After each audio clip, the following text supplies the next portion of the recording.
"We lost, and that's fine. We're champions," said Fermin Lopez after the 2-3 loss to Villarreal. And that's exactly it. No need to break down yesterday's game. The team played freely, created chances to win, but in the end came up with defeat. That's why this quote from the Barca midfielder feels like the perfect summary. This was a day of celebration at home, in front of the fans, following Friday's title parade. And the party continued after the final whistle.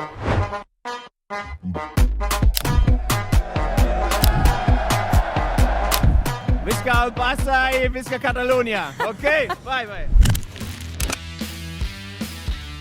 In reality, the loss to Villarreal didn't change anything. That's why today's focus is on what comes next, the plans for next season, especially since some serious leaks from the Barca offices have already made it to the press, so this will be a proper deep dive. Next season we may need to work harder to win titles, said Hansi Flick during the title celebration yesterday.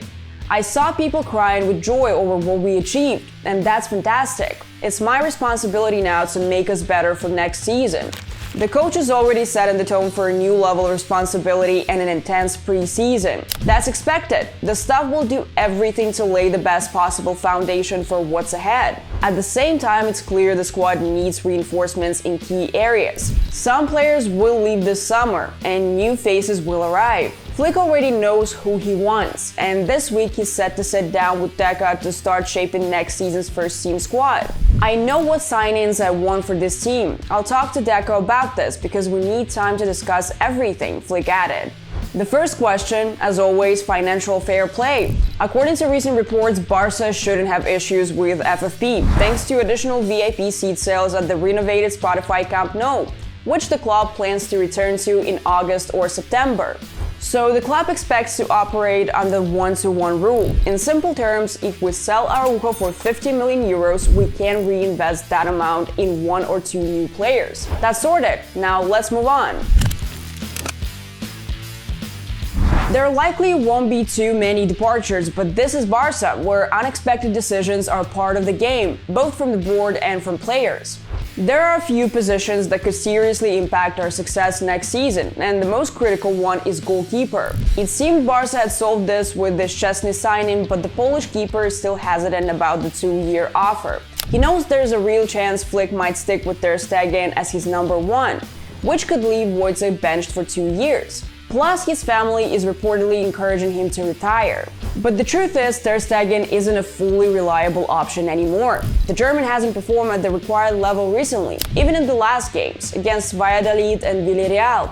He could have done more to prevent the goals. That's why if Szczesny walks away and retires on a high, Barca must find another world-class solution. The club is actively exploring options. According to the latest reports, there's a growing chance that Szczesny doesn't sign, leaving the team with Ter Stegen and Peña, too far from ideal choices. Breaking: Barcelona is now finally considering a potential new keeper signing, reported journalist Ashraf Benayat. And that's a positive sign. This season proved it. Without a world-class keeper, you simply don't win the Champions League. After dominating domestically, Barca will prioritize the USL next season. Just remember how Zamor carried Inter to the final, or how Donnarumma made unbelievable saves against Liverpool, Aston Villa and Arsenal. A signing like that is not a luxury, it's a necessity. Currently, the club is considering 2 options. Juan Garcia, 24, from Espanyol. Emiliano Martinez, 32, from Aston Villa. Personally, Martinez feels like the perfect fit for this team. Massive experience, a winning mentality, and titles with Argentina, the World Cup and Copa America. This young Barca side with an average age of 25 needs veteran leaders in the dressing room. Rumors say Barca has already submitted an offer to Villa. If that deal falls through, Garcia would still be an exciting option. He's been a breakout star this season, and Premier League clubs are already circling. Barca needs a new Cancelo, someone who can cover both flanks and challenge Koundé and Bolde. Gerard Martin will stay after his impressive late-season progress, while Hector Ford could go on a 1-year loan to get regular minutes. That means the club will likely pursue a natural right-back who can also operate on the left. 2 favorites have emerged: Van der Sar from Monaco and Dodo from Fiorentina. Both are Brazilian, quick, technical and productive, but Van der Sar is the front-runner due to his versatility. He played against Lamine Yamal in the Champions League this season and looked solid. His price tag is around 20 million euros, a great deal to improve fullback depth and competition. Barca is overloaded with top talent. Pau Cubarsí and Inigo Martinez were crucial this season. Eric Garcia proved himself as a top-level option, even as a right-back or defensive mid. Christensen turned out to be a star signing once he recovered from injury. Ronald Araujo surprisingly is now the fifth option at center-back and could leave. His renewed contract includes a 65 million euros release clause, which could be activated by clubs like Bayern, Manchester United, Chelsea, or even Juventus, who were chasing him in January. Barca should extend Christensen's contract by at least a year. It expires next summer. There's no need to sign more center-backs, especially with standout performances from U19 players Andres Cuenca and Eman Koshpa.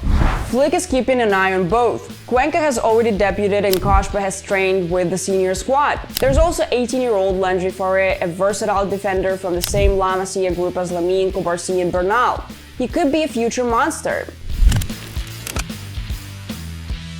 Marc Bernal will return from injury in August. Barca's midfield is stacked with talent. The defensive mid role is covered by Frankie, Bernal, and Casado. Pedri has Gavi as a solid backup.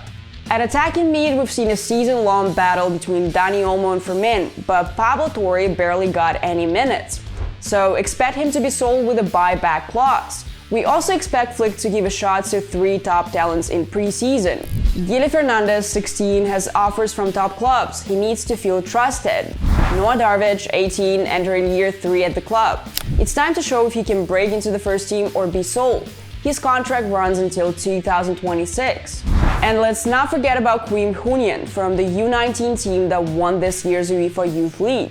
This kid is special, and he already managed to impress Flick during last year's preseason. Lewandowski is staying. That's not up for debate. He proved his world-class quality again this season. Ferran Torres stays too, arguably one of the best super subs in world football this year. The club is working on improved deals for both Lamine Yamal and Rafinha. Ansu Fati, however, is likely to leave. He didn't earn Flick's trust and carries a big salary. Deca has already outlined the club's top attacking priority, signing one more winger to ease the load on Lamine and Rafinha.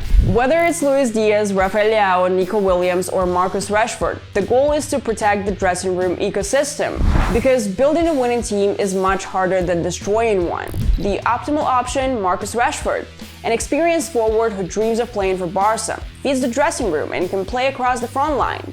A 1-year loan with a buy option would be the best case scenario. We also have an exciting option in the U19 team, Ibrahim Diarra, who scored twice in the UEFA Youth League final and has a very intriguing profile, somewhat similar to Rafinha. What do you think? What's your ideal transfer window for Barca? Let us know in the comments. Drop a like if you enjoyed this video. Thanks so much for supporting our channel.